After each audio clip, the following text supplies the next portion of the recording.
Gov, dako kay ang pagpasalamat sa imuha kung pwede pa lang mahangyo na mo ang Ginoo nga tagaan pagka og taas kay nga katuigan og tagaan pagka og taas kay nga kahigayunan nga mo serbisyo pa sa tanang katawhan sa tibuok probinsya sa Davao del Sur. Hangyoon namo taasan pa niya ang imuhang kahigayunan nga mo serbisyo kanamo tungod kay nagkinahanglan gyud mi og tawo nga sama kanimo. Dili lang maihap no ang mga proyekto nga gihatag ni Governor Dudu Cagas dinhi sa lungsod sa Padada.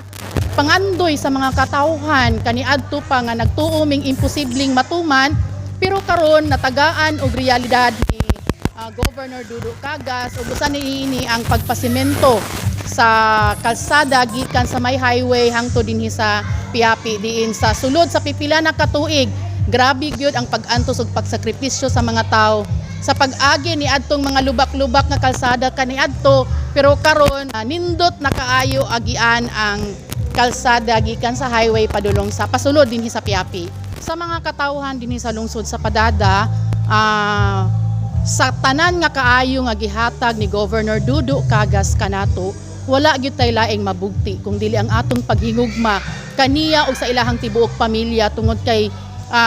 kung ikumpara nato ang lungsod sa Padada sa ubang lungsod dinhi sa Davao del Sur, gamay ra kaayo ang lungsod sa Padada apan wala kana